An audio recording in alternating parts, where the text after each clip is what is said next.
Radio Shkupi, Radio Malizi, Kufi,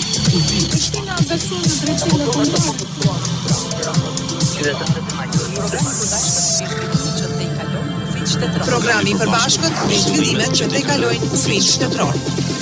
Kufi. Përshëndetje miq të emisionit Pa Kufi, mirë se erdhët edhe në një emision të përbashkët të serviseve publike Radio Shkupit, Radio Kosovës, Radio Tiranës dhe Radio Malizi.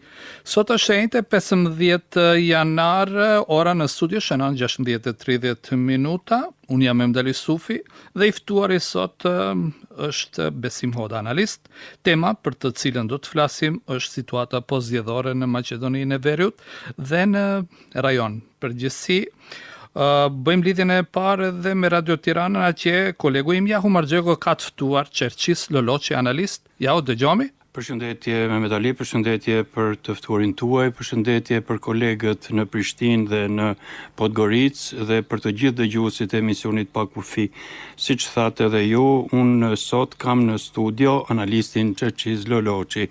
Çerço, faleminderit shumë edhe për këtë komunikim në këtë emision sot. Faleminderit shumë. Faleminderit. Po, Mehmet Ali. Ja, faleminderit edhe analistin Çerçis Loloçi, pa mos humbur kohë, bëjmë lidhjen e parë edhe me Radio Kosovën, atje kolegja ime Mirvete Uga ka të ftuar profesorin Nuri Bexheti. Mirvete, dëgjomi? Po, me medali, ju dëgjoj shumë mirë. Përshëndetje për ju, ja, po ashtu dhe për të ftuarit tuaj në studiot e juaja. Unë kam ftuar profesor doktor Nuri Bexhetin. Profesor, faleminderit shumë që ju përgjigje ftesës tonë dhe mirë se erdhët në studion e Radio Kosovës. Është kënaqësi për mua me qenë pranë Radio Kosovës. Shumë i falenderoj. Atëherë me medali? Mirëvete, faleminderit me profesorin nderuar, i cili është tashmë një kohë të gjatë mik i emisionit të Pa Kufi. Në studion e Malizi i ftuar është Atmir Nikaj, nënkryetari i Kuvendit të Komunës së Tuzit, gazetar Senat Gila, i cili ka përgatitur kronikën dhe të cilën do ta dëgjojmë ka mesi emisionit. Pa mos humbur kohë, propozoj që këtë diskutim të përbashkët ta fillojmë me Radio Kosovën, sepse i ftuari im ende nuk ka hyrë në studio, presim çdo moment. Mirëvete, profesorin mund ta pyesim për situatën postzgjedhore në Maqedoni, cilat janë vlerësimet e tyre. Po, patjetër me medali, do fillojmë bisedën këtu me profesor doktor Nuri Bexhetin. Profesor, para se t'ju pyes për temën për të cilën kemi zgjedhur, unë do doja që me që po fillojmë ne të shfrytëzoj rastin dhe t'i kujtojmë edhe një herë viktimat e masakrës së Reçakut. Sot ishte një dyndje e madhe e njerëzve në atë drejtim, ku nderuan të vrarët, të masakruarit para 27 viteve në fshatin Reçak, në komunës së Shtimës, civilt krejt të pafajshëm që u vranë dhe masakruan nga forcat serbe. Atyre u qoftë lavdi dhe ne nuk do t'i harrojmë asnjëherë. Vetëm ndesha ti përkujtoj, sepse sot shënohet si ditë e gjenocidit kudo në Kosovë, ky përvjetor i masakrës Reçakut. Megjithatë, jeta vazhdon dhe ne duhet të vazhdojmë të diskutojmë edhe për temat të tjera, edhe sa u përket ngjarjeve në Kosovë. Me këtë rast sot kemi përzgjedhur të flasim për zhvillimet politike në Maqedoni, nisur edhe nga rezultatet e zgjedhjeve të fundit, ato që u përsëritën në disa komuna të Maqedonisë së Veriut. Si keni parë ju, profesor, këto rezultate dhe këto zhvillime? Faleminderit shumë për ftesën, jam shumë i kënaqur dhe gëzuar që kam nderin të komunikoj me 4 studiet e radio qendrore si Tirana, Podgorica, Shkupi dhe Prishtina.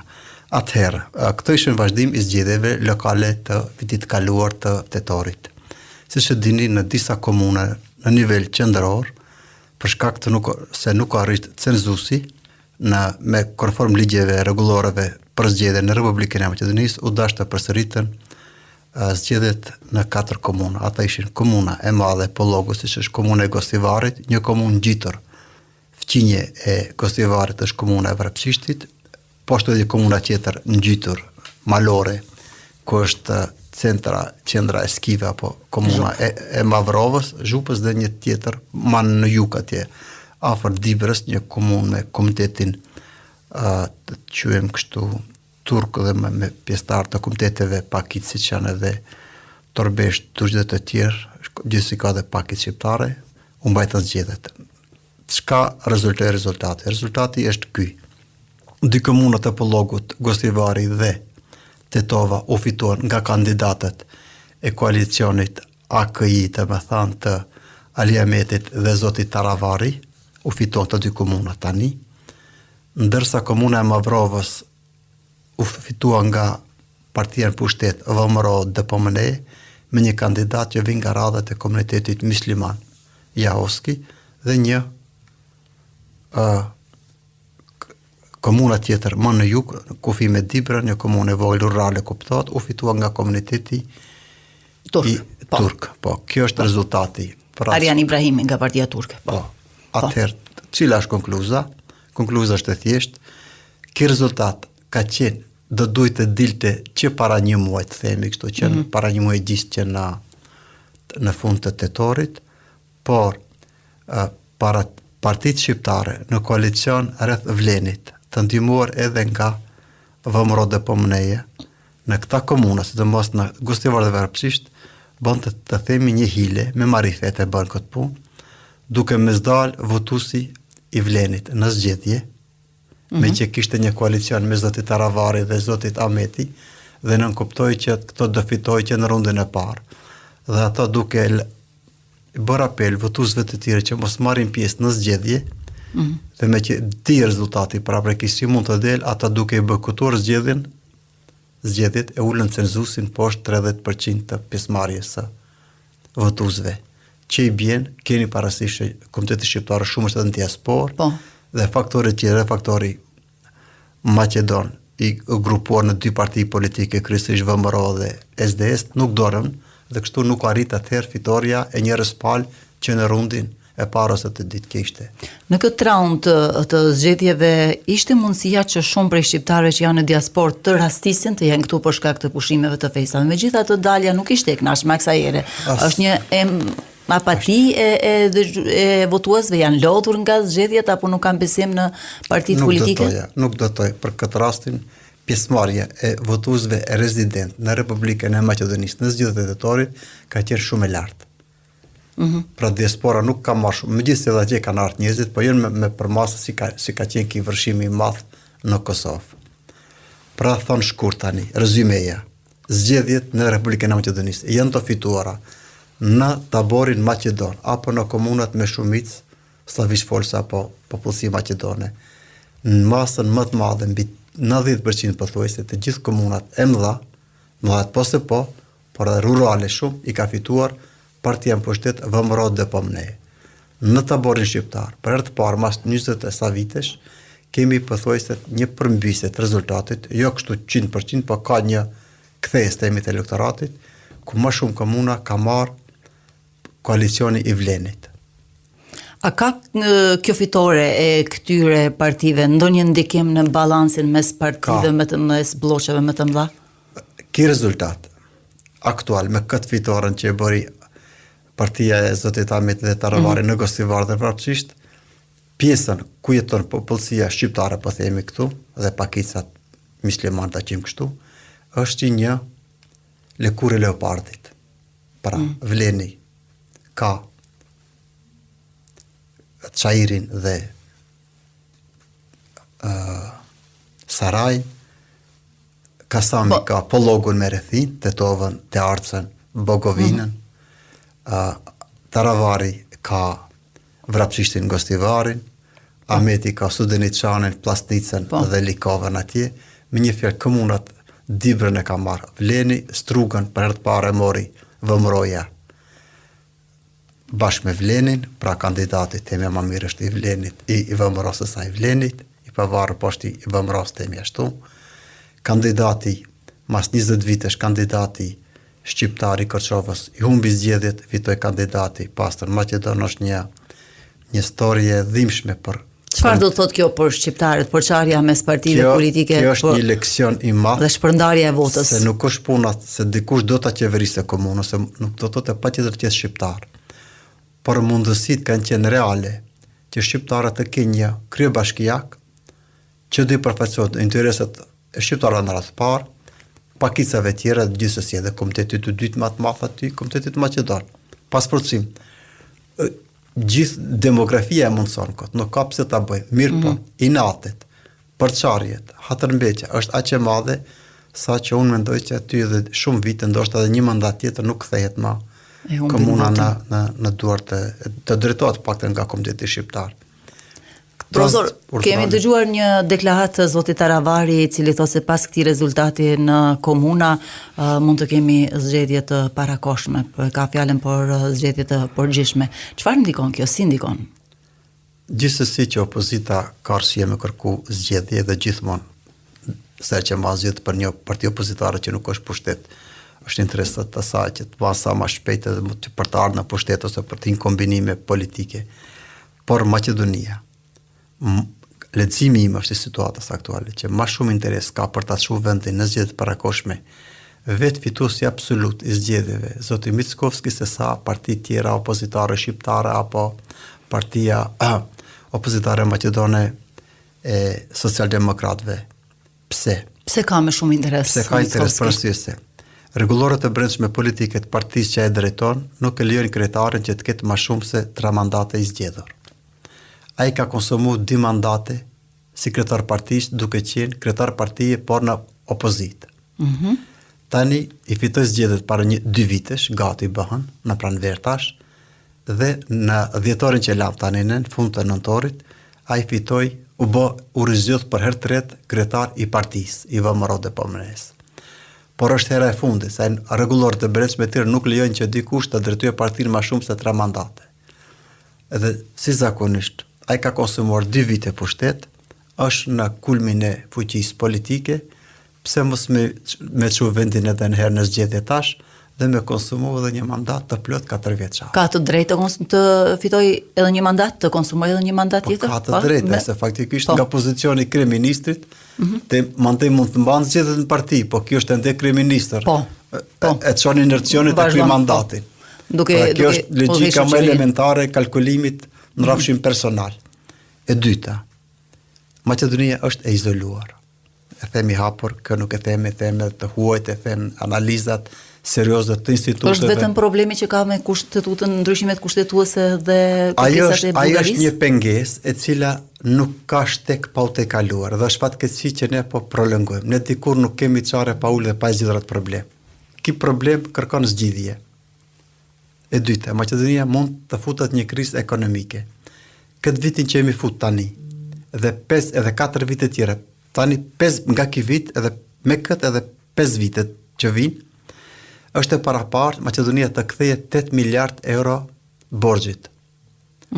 Që pjesëtuar i bjen 1.760 milion euro në vit duhet kthyer kredi bankave ndërkombëtare, Fondit Monetar, Bankës Europiane për zhvillim, bankave tjera të mëdha apo gjithandaj ku i ka marrë, botërore tjera.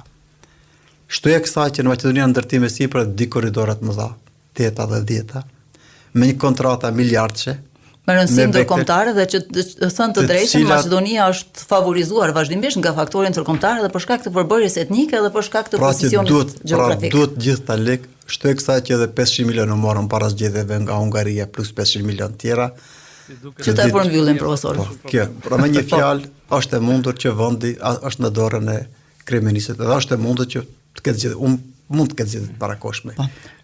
Ta përmbyllim, profesor, këtu që të lëmë radhën tani dy studieve tjera. Me medali ka ardhur mysafiri apo? Faleminderit, patjetër. Tash besimin e kemi këtu. Vazhdojmë ne këtu në Radio Shkup. Zotri Besim, ne jemi shok, mundet edhe kështu besim të them në konfidencë. Stili është vlerësimi juaj, vërtet kishim një palë zgjedhje të stërgjatura, për herë të parë ndoshta për mos plotësimin e, si themi neve, gjithë atyre kritereve që kërkohen nga kodi zgjedhor, tashmë është një pasqyrë më e qartë dhe jo rastisht vendosëm që të hapim një debat lidhe me këtë. Kishim interesant se për herë të parë që mas 20 sa vitesh Bashkimi Demokratik për Integrim nuk mori asnjë komunë nga këto që janë relevante. Nga ana tjetër nuk mund thuhet me bindje të plot se ndonjëra nga partitë ka korrun fitore absolute.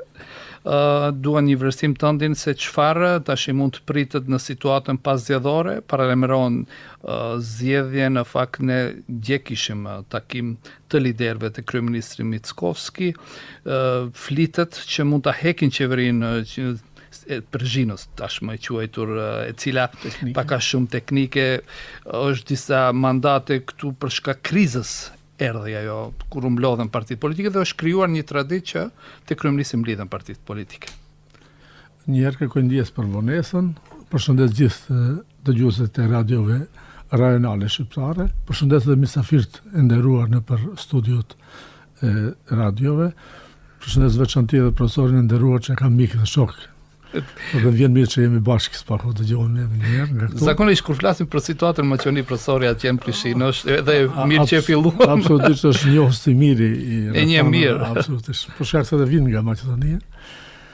Sa i përket zgjedhjeve, unë do kisha thënë që sigurisht rezultati i zgjedhjeve nuk është vetëm mungesa ose migrimi i popullsisë shqiptare, sepse ka migrime dhe popullsisë maqedone. Unë do të them një digresion vetëm të shkurtër.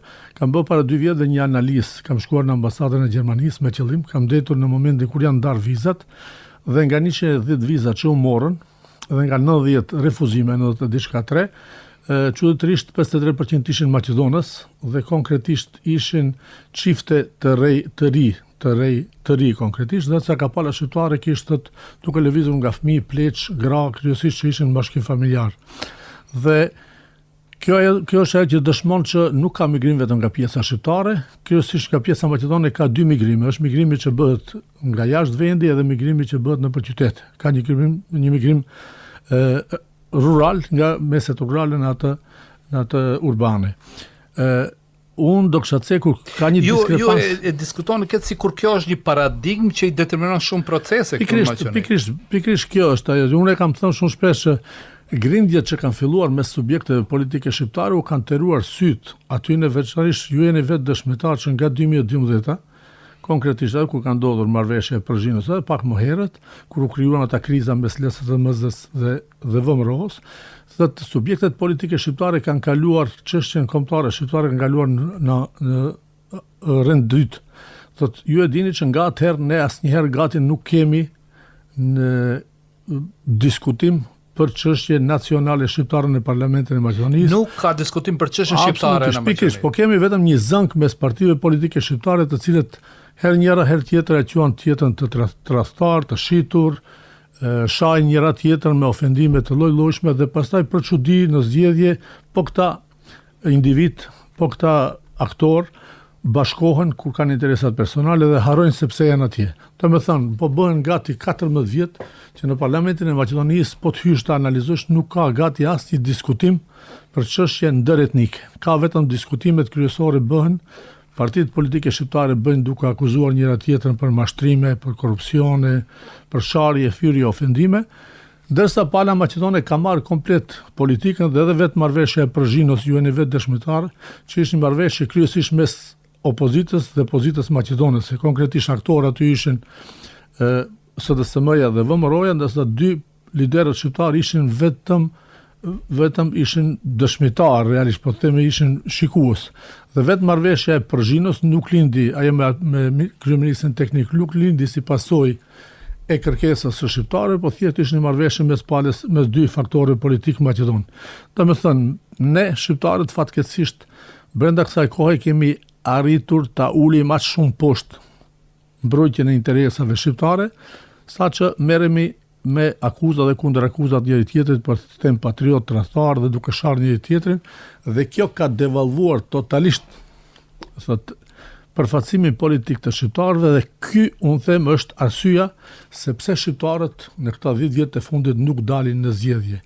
Për të dëshmuar këtë që është e saktë, ju shifni vetëm në komunën e Gostivarit ku pat një rivotim nga 30% gati 29.99 diçka % që ishin në raundin e parë kur ranë zgjedhjet, tani ka pas 2% më pak, 28% të votuesve, edhe pse ka pas një pjesë e mërgatës e cila ka qenë këtu.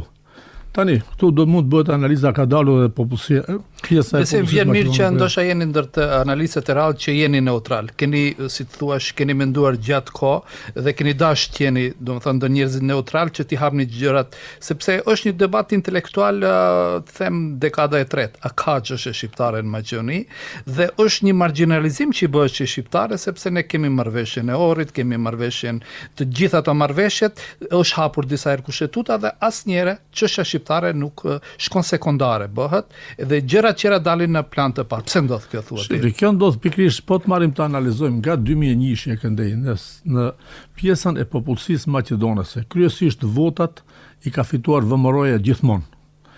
Dhe atë duke u thirrur në vokabularin e saj nacionalist. Do me thënë duke thirrur atë që shqiptarët janë ata që sulmojnë shtetin.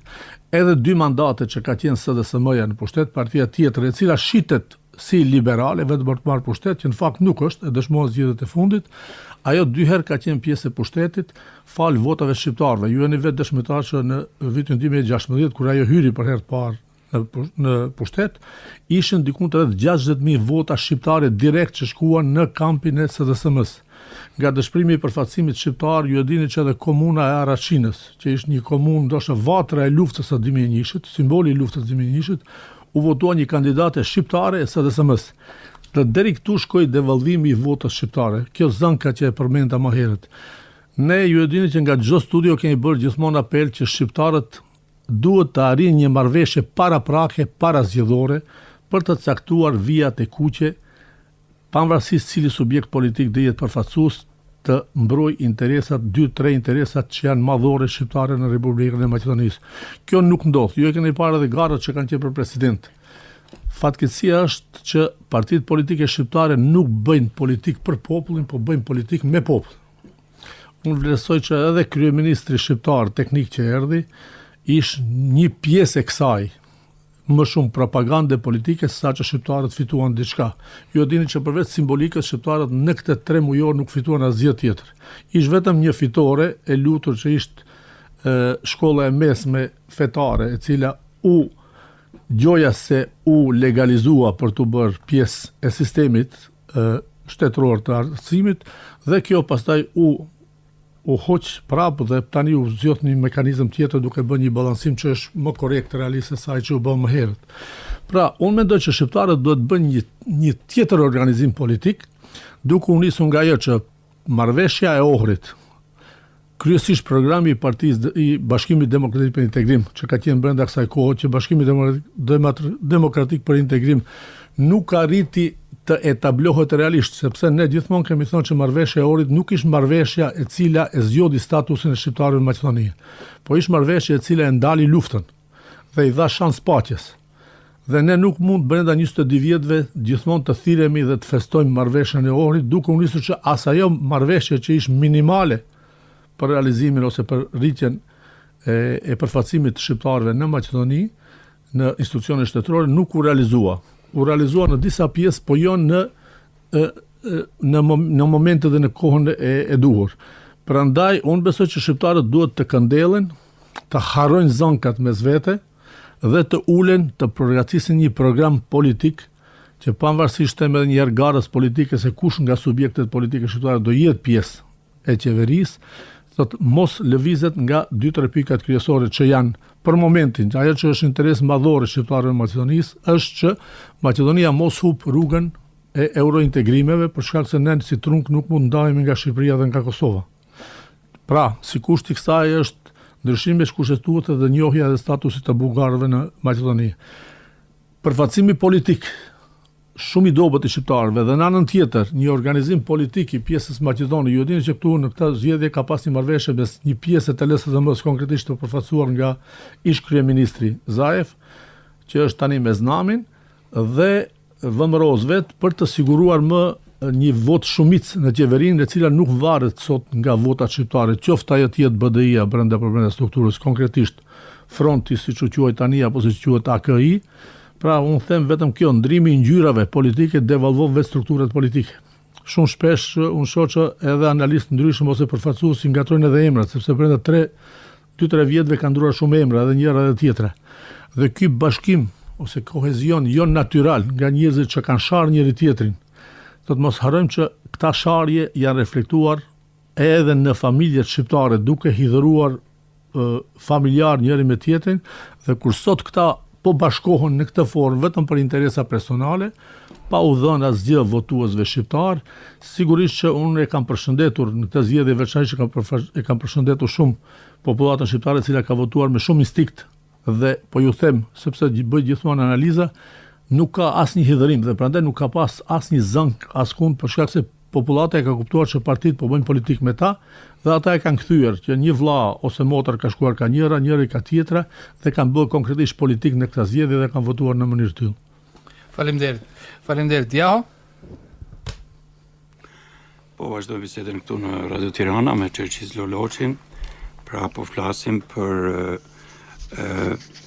situatën paszgjedhore në Maqedoninë e Veriut, ku para pak ditësh ishin zgjedhjet në 4 komuna, në fakt, zgjedhjet vijim i zgjedhjeve të 19 tetorit të vitit të kaluar, por që kishin specifikat e veta dhe që të ftuarit në studion e Radio Shkupit dhe Radio Kosovës i trajtuan.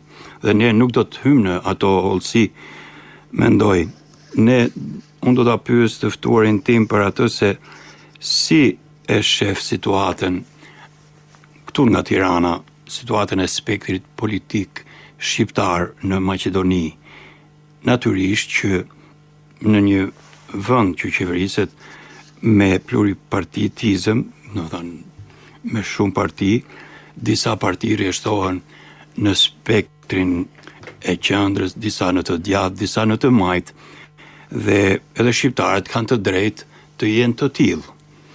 Por është një interes më i madh dhe pikërisht Çeço, a mundet shqiptarët në rrethana specifike atje ku ndodhen konkretisht në Maqedoninë e Veriut të kalojnë këtë realitet pa e humbur identitetin e tyre në spektrin e caktuar politik, por të prodhojnë më tepër produktivitet për popullin, siç tha i ftuari në Shkup, pra të bëjnë jo politik me popullin, por politik për popullin, nëse e kuptova drejt sensin të cilin e tha zoti Hoda i ftuar në Shkup. Unë mendoj që klasa politike, ajo që i përket shqiptarëve, përfaqësinë të shqiptarëve, në fakt ka luajtur një rol shumë të madh në zhvillimin e Maqedonisë në 3 dekadat e fundit. Bilet ndoshta ka qenë zëri më propendimor i këtij shteti. Po sidomos pas Ohrit. Sidomos pas Ohrit, po.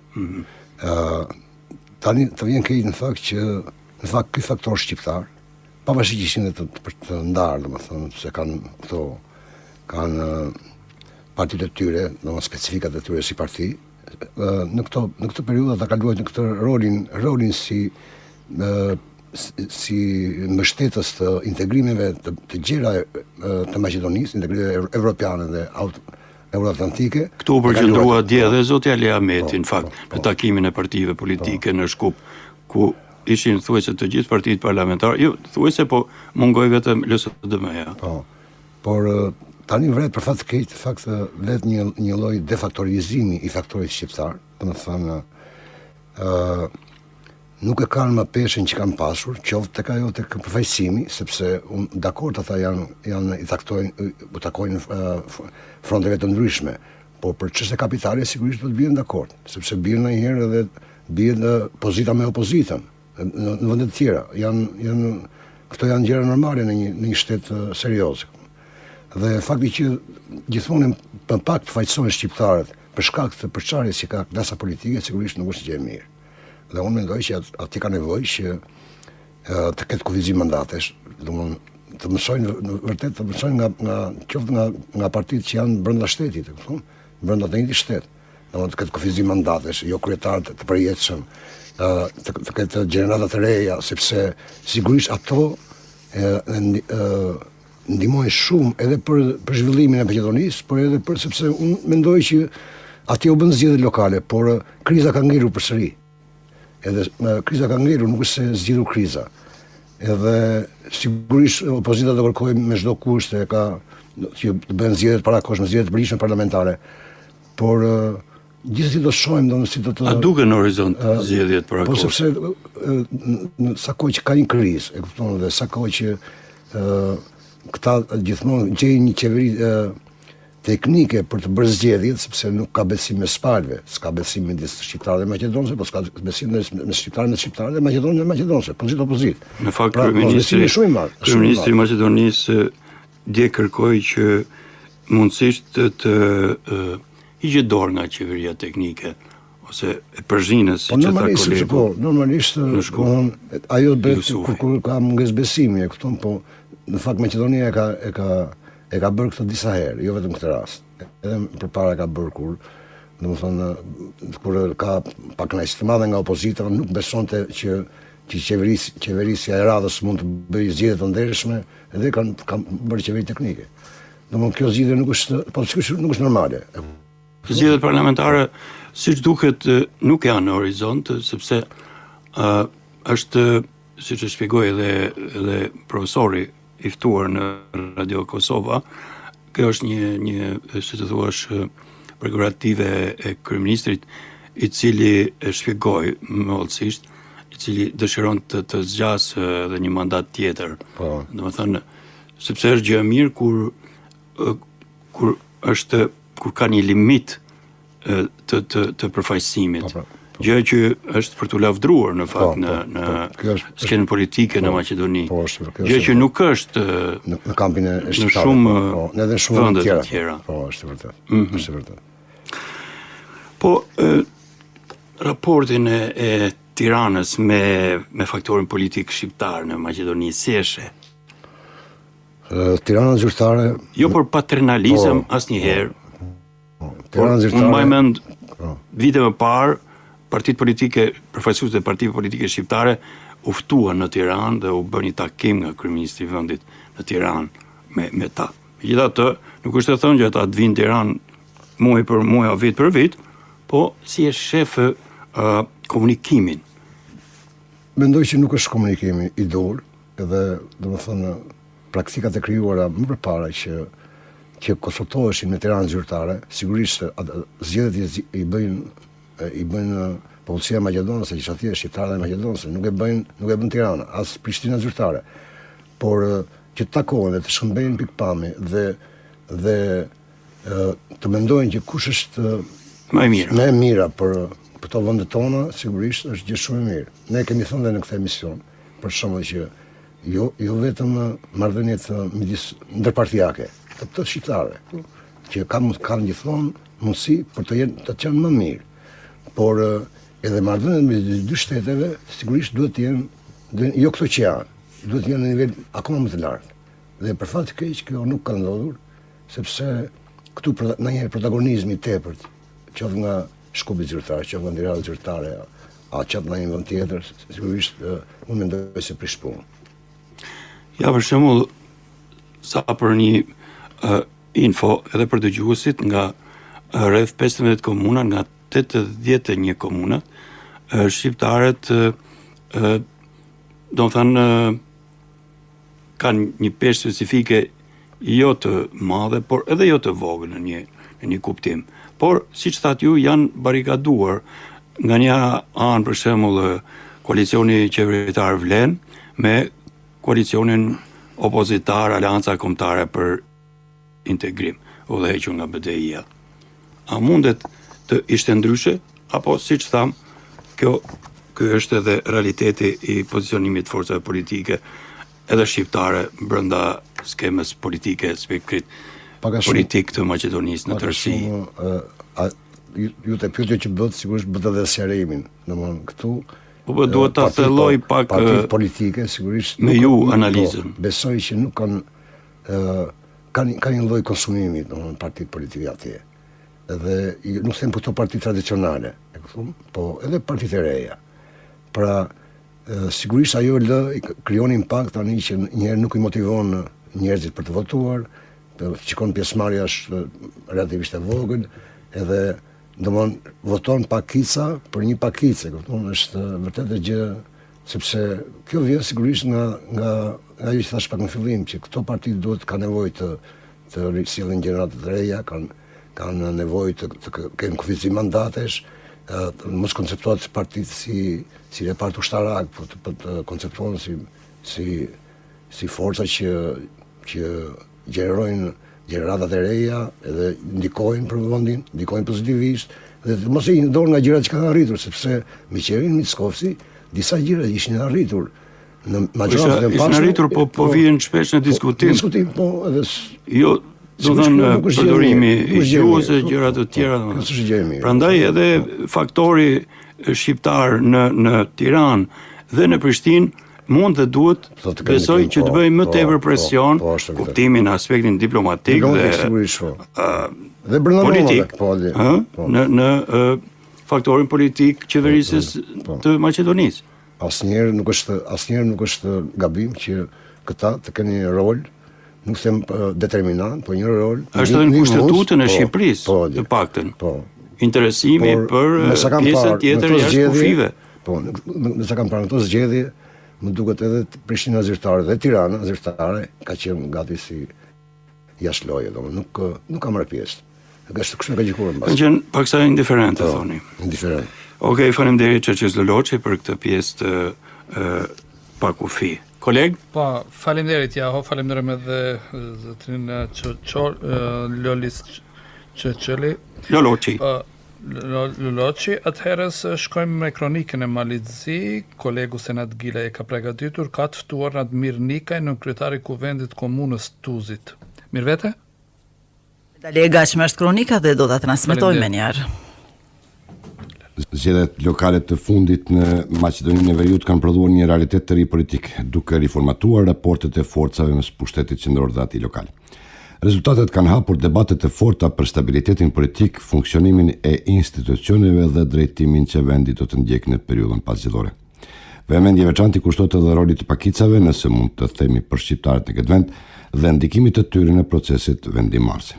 Unë sot në studio kam kënaqësinë të kem mysafir Admin Nikaj, nënkryetar i Kuvendit të Komunës së Tuzit, i cili e njeh nga afër situatën politike në rajon, veçanërisht në Maqedoninë e Veriut, i cili edhe ka qenë i kyçur në mënyrë të tërthort në proceset politike dhe zgjedhore atje, duke pasur komunikim dhe bashkëpunim me aktorët relevant politik, çka e bën këndvështrimin e tij të vlefshëm për të kuptuar zhvillimet paszgjedhore në këtë vend. Faleminderit që jeni me ne sot në emisionin Pa Kufi. Faleminderit për ftesën dhe përshëndetje të përzemërt për ju Senat, për kolegët tuaj në Tiranë, Prishtinë dhe Shkup, si dhe për të gjithë dëgjuesit e emisionit Pa Kufi. Zotri Nikaj, si e vlerësoni situatën politike zgjedhore dhe paszgjedhore në Maqedoninë e Veriut dhe çfarë ndikimi kanë rezultatet e zgjedhjeve lokale, të cilat u zhvilluan së fundmi në 4 komunat në stabilitetin e qeverisjes dhe marrëdhëniet me subjekte politike në këtë vend? Zgjedhjet e përsëritura lokale në 4 komunat në Maqedoninë e Veriut kanë pasur një rëndësi të veçantë politike, edhe pse formalisht ishin zgjedhje lokale. Ato u shndruan në një test serioz për partitë politike, sidomos për spektrin shqiptar, dhe dhanë një mesazh të qartë për orientimin e votuesve. Në 2 komunat, kur shqiptarët fituan Gostivarin dhe Vrapçisht, rezultati ishte bindës dhe i padiskutueshëm. Në Gostivar, kandidati Valbon Limani në koalicioni Aleanca Kombëtare për Integrim fitoi me mbi 64% të votave, ndërsa në Vrapçisht Isen Shabani nga i njëjti koalicion fitoi me mbi 61%. Këto rezultate tregojnë qartë se qytetarët shqiptar kanë ditur të dallojnë dhe të mbështesin alternativën që u ofrojnë stabilitet dhe qeverisje lokale funksionale. Ndërkohë, në komunat Mavrov dhe Qendrën Zhrup, mungesa e kandidatëve shqiptar mbetet shqetësues dhe flet për nevojën e një organizimi më të mirë politik dhe përfaqësim më dinjitos të shqiptarëve në të gjitha komunat ku ata jetojnë. Edhe pse këto zgjedhje ishin lokale, rëndësia e tyre shkoi përtej nivelit komunal. Ato ndikojnë drejt për drejt në jetën e përditshme të qytetarëve, por njëkohësisht japin sinjal të qartë edhe për raportet politike në nivelin qendror dhe për zgjedhjet e jashtme parlamentare. Pra mendoj se jemi dakord që këto zgjedhje lokale tregojnë qartë se qytetarët kërkojnë më shumë përgjegjësi, transparencë dhe rezultate konkrete në nivelin lokal. Mesazhi i votës është i qartë se institucionet duhet të jenë më afër qytetarëve dhe më pak të përfshira në kalkulimet politike. Në të njëjtën kohë, në rajon, Malizi po përpiqet të ruajë epitetin e vendit me të avancuar në rrugën drejt Bashkimit Evropian, ndërkohë që sfidat politike të brendshme dhe çështja e të drejtave të pakicave mbetet test i rëndësishëm për demokracinë dhe integrimet evropiane. Në këtë kontekst, sa mendoni se duhet të ndryshuar ligjin zgjedhor tek ne duke parë zhvillimet në rajon, ku qëndron aktualisht Malizi në procesin e integrimeve dhe sa kjo çështje, listat e hapura zgjedhore, mund të na ndihmojnë në zgjedhje të drejta, pra diçka për këtë çështje. Ju lutem, e qëndrlidhen me zgjedhjet lokale atje, por nesër edhe tek ne. Një çështje tjetër me rëndësi që duhet theksuar është rëndësia e listave të hapura në zgjedhje. Listat e hapura japin më shumë pushtet qytetarit, rrisin përgjegjësinë e kandidatëve dhe forcojnë demokracinë e brendshme. Qytetarët nuk votojnë vetëm për një parti, por edhe për individ që i besojnë dhe i njohin për punën e tyre. Prandaj, këto zgjedhje u ndoqën me vëmendje jo vetëm në Maqedoninë e Veriut, por edhe nga gjithë shqiptarët në Maltëzi dhe me Egjer, sepse ato tregojnë se sa i rëndësishëm është uniteti, përfaqësimi dhe vota e lirë shqiptare. Faleminderit zotri Adminika që ishit pjesë e emisionit tonë dhe që ndat me ne analizat dhe qëndrimet tuaja lidhur me zhvillimet politike në rajon. Kontributi juaj e pasuroi debatin dhe i dha vlerë informuese emisionit. Faleminderit për vëmendje dhe për mundësinë për të ndarë këtë vlerësim me dëgjuesit. Në përfundim, mund të themi se zhvillimet politike pas zgjedhore në Maqedoninë e Veriut dhe dinamika e integrimeve në Maltëzi tregojnë qartë se rajoni ynë vazhdon të përballet me sfida të rëndësishme demokratike. Stabiliteti politik, funksionimi i institucioneve dhe respektimi të drejtave të pakicave mbetën element kyç jo vetëm për paqen e brendshme, por edhe për perspektivën evropiane të vendeve tona. Faleminderit edhe një herë për analizën dhe mendimet që dha për mysafirin, kurse ju dëgjues të nderuar për vëmendje dhe ju kolegë në 3 qendrat shqiptare në rajon. Për Pakufin nga Podgorica, Senat Gilaj. Po, falemderojmë kolegun Gilaj, kishte ftuar Admir Nikën, në kryetari i kuvendit të komunës së Tuzit. Debatin e vazhdojmë këtu në Shkup. Kam domethënë një pyetje shkurt sepse vërej që s'kemi shumë minuta. Si anticiponi proceset politike në Maqedoni, sepse ashtu siç tha Gilaj, domethënë priten shumë sfida, na presin shumë sfida në rrugën eurointegruese, na presin shumë sfida dhe ajo që është mbase që determinon gjithë proceset është aspekti ekonomik. Ka shumë gjëra për të folur, por do doja që të jeni më koncis. Zoti Hodaj. Unë do të dash fillim një vërejtje nga në studion në Tiranë, për shkak se unë nuk pajtohem me atë që faktori politik konkretisht qeveria e Shqipërisë dhe Kosovës ka qenë pasive, përkundrazi.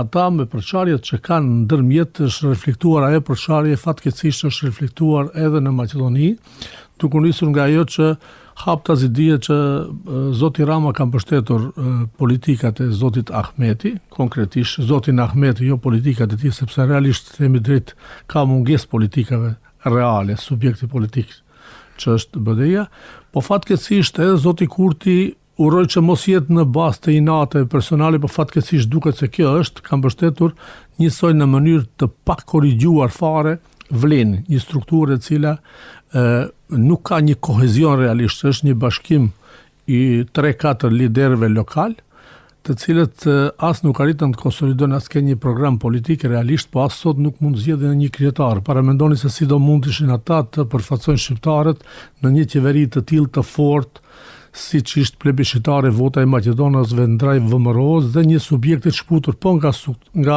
subjekti politik tjetër që ishtë në pushtet SDSM-ja, e cila si duket u përgatit duke e ditur paraprakisht me humbjen e komunave që pati me zgjedhje tjera lokale, që kush do t'jetë pushteti, dhe ata u fortifikuan në pushtet. Sot për herë të parë nga 2001, qeveria e Maqedonisë nuk ka fare nevojë për votat e shqiptarëve, sepse përfaqësohet nga 64 deputet, sot konkretisht 58 plus 6 janë kjo pjesa e znamit që është shkputur. Konkretisht shqiptarët realisht nuk kanë më atë mekanizmin e kushtëzimit, themin thojza që fatkeqësisht nuk e kanë bërë. Unë them që shqiptarët kanë pas një shans politik që ne shumë shpesh edhe në Shqipëri edhe në Kosovë kanë trajtuar sikur është favorizuar shqiptarët në atë mandatin 8 vjeçar, por mos harrojmë që mandati 8 vjeçar i SDSM-s ka qenë ekskluzivisht me votat e shqiptarëve. Dhe shqiptarët më shumë kanë pas përfaqësues konkretisht është e vërtet që kanë pas gati gjysmën e ministrave, 50% ministrave, mirë po në teren shqiptarët nuk përfituan asgjë nga ata ministra, përfituan partitë politike me tendenca me rejtingun e tyre. Konkretisht do ishte shumë e mirë që SPAK-u politika në Tiranë, e cila ka atë QCEK dhe atje që e ka dhe obligim kushtetues më shumë ndese Kosova, që të jetë më racionale, konkretisht dhe më qërtuese ndaj partive politike dhe jo ledhatuese, herë për njërën, herë për tjetër. Unë besoj që kjo do i kishte kontribuar shumë më shumë. Edhe zoti Kurti në anën tjetër, dhe mos harrojmë që Kosova ka shumë obligim ndaj shqiptarëve të Maqedonisë, të cilët gjithmonë kur Kosova ka qenë në krizë, duke nisur nga 90-tat, ata kanë qenë krah për krah me popullin e Kosovës, dhe sot shqiptarët e Maqedonisë kanë shumë nevojë për një mbështetje institucionale korrekte ndaj shqiptarëve dhe jo ndaj grupacioneve politike, siç ka ndodhur kohët e fundit me zotin Kurti, i cili gjithmonë thotë kanë mbështetur një pjesë të opozitës, jo që kjo duhet përjashtohet, po absolutisht do të jetë një politik koordinuese dhe qortuese kur ata nuk arrin ta kryejnë detyrën dhe jo një mbështetje një politik inatesh duke i kthyer shqiptarët e Maqedonisë, konkretisht edhe partitë politike shqiptare në Maqedoni, si tifo grupe të Shqipërisë apo të Kosovës. Do të jetë kundërta. Shqiptarët e Maqedonisë kanë nevojë shumë edhe për institucionet në Shqipëri, jo për emra konkret, Edi Ramën apo zotin Kurti, por ka shumë nevojë për mbështetje konkrete edhe në rrafshin intelektual, në rrafshin politik, po edhe në mbi gjitha në rrafshin këshillues, që të bëjnë që shqiptarët e Maqedonisë, konkretisht këta subjekte politike të brishta që fatkeqësisht kanë hyrë në lojra, në zënka personale më shumë se sa në përfaqësimin e popullit në Maqedoni, të qortohen, të këshillohen që të hyjnë në rrugën e drejtë që ne bashkarisht si trunk, si kom të lëvizim drejt eurointegrimeve.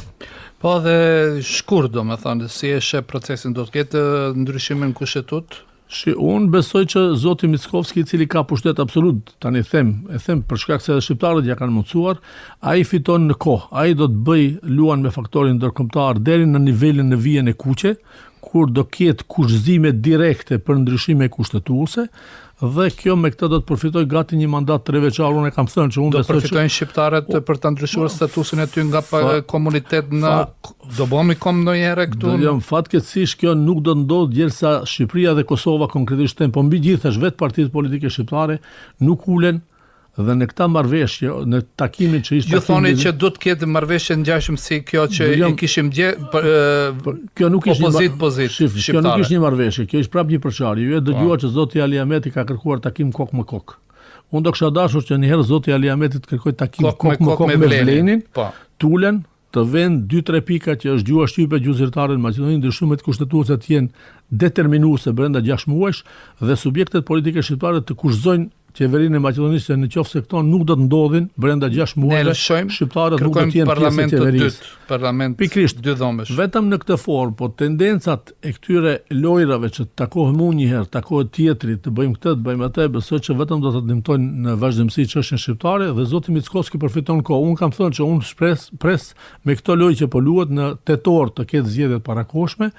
Me çka zoti Mickovski me këtë fitore absolute që ka bërë edhe në zgjedhjet lokale, po edhe në pushtetin që ka, ai do të fitojë edhe një mandat të plot 4 vjeçar dhe në fillim të mandatit mund të kem skenar 2008-s. Po, dhe në fillim të mandatit të 4 vjeçarit tjetër ai të bëjë ndryshimet kushtetuese, me çka do të siguroj një mandat 4 vjeçar të plot për të rikthyer prapë dhe për fituar votë edhe për një mandat tjetër. Për shkak se në Maqedoni gati situata. BDI nuk kushtonte qeverinë. Vlen nuk kushton. Pse ka ç't dobta partitë tona vizavi? Thu vetëm 64 mandate që kanë. Shifri, po ti analizojmë mirë këta parti, thosh këtu po bëhet fjalë për një brum politik i cili ka gjeneruar vetveten. Po të marrim zotin Bilal Kasami, po Izet Mexhitin. Kret kanë qenë të një strukture. Kanë pjesë e një strukture politike. Edhe këto qerit kanë qenë të një strukture. Dhe këtu mbi të gjithash janë inatet personale të cilat ju e ke pa që ajo motoja kryesore e Vlenit ka qenë ta mund BDI-n dhe jo ti përfaqësoj shqiptarët. Harrojnë se ata zgjedhën nuk hyn për të mund njëri tjetrin, po hyn për të përfaqësuar shqiptarët. edhe në zgjedhjet presidenciale. Ne jemi jetim edhe nga Tirana zyrtare, edhe nga Prishtina, edhe nga përfaqësuesit tonë.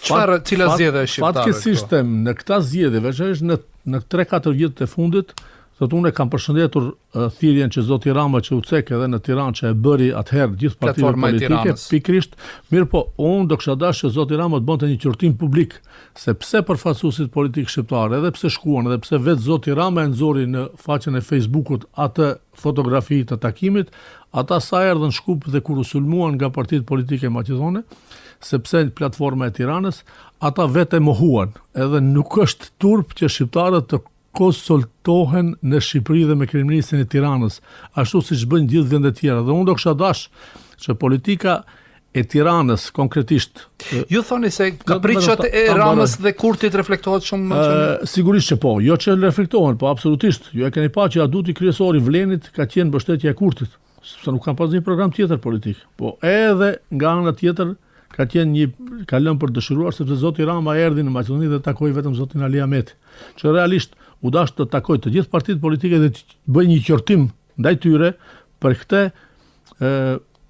menefregizëm që ata tregojnë ndaj popullatës dhe në këtë të zënk lojra politike të shumë të ulta që kanë kthyer kundër njëri tjetrit. Kemi shumë minuta, faleminderit që nda kohë për në pakufi. Për fund, unë të shkurtova shumë duke pasur idenë sepse edhe Kosova do të minutat e veta dhe Tiranë. Faleminderit që ndave kohë për pakufi. Mirë vete? Po, me medali e kisha ndërmendë dhe unë të bëj pothuajse të njëjtën pyetje dhe do të vazhdoj besoj të marrë dhe mendimin e profesorit, marrë parasysh atë se shqiptarët në Ballkan jetojnë në 5 shtete me specifika krejt të ndryshme secili shtet nga tjetri, po sa ndikojnë, sa interferojnë politikat e njërës pjesë në pjesën tjetër, në kuptimin e më të mirës për shqiptarët. Gjithsesi jemi në ndajnë malet, por në bashkon gjuhën, në bashkon shpirtin, një komb jemi, nuk diskutot që interferimit kanë qenë të kalorën, ekzistojnë dhe do të jenë. Ne specifikisht sot po flasim për pozitën e shqiptarëve Maqedonisë.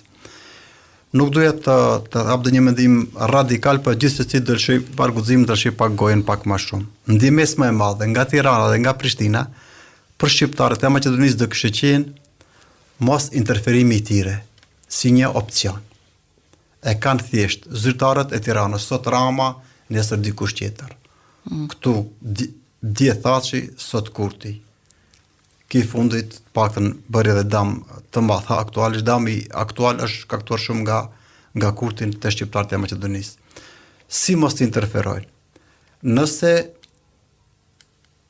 për shembull zoti Rama ka thirrur para disa vitesh politikanët nga Maqedonia, ai është dashur të reduktojë kërkesat e shqiptarëve Maqedonisë në 2-3 pika. 1.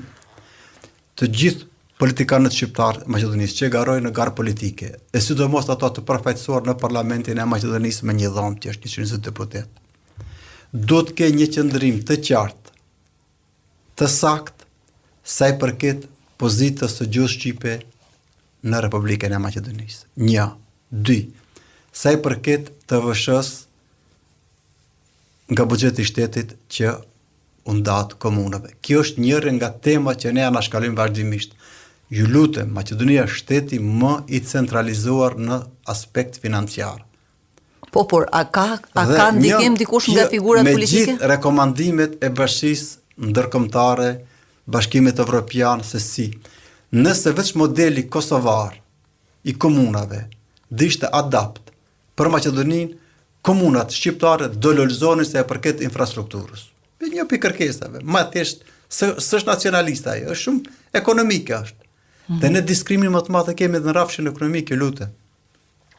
Tjetër gjë. Dhe që të mbyllim, të japim radhën e Tiranës. Po, dhe fjalin e fundit si mesazh mund po. Shqiptarët e Maqedonisë, ata që janë të përfaqësuar në parlament, do të ndalojnë sharrjen, mos ta shajnë njëri tjetrin, të gjejnë pikat e bashkëpunimit, të japën suport njëri tjetrit, se më në fund që të dy janë shqiptarët. Në fund të fundit shqiptarët do i përfaqësojnë bashkë. Shqiptarët i përfaqësojnë, thjesht një platformë të thjesht me 2-3 pika.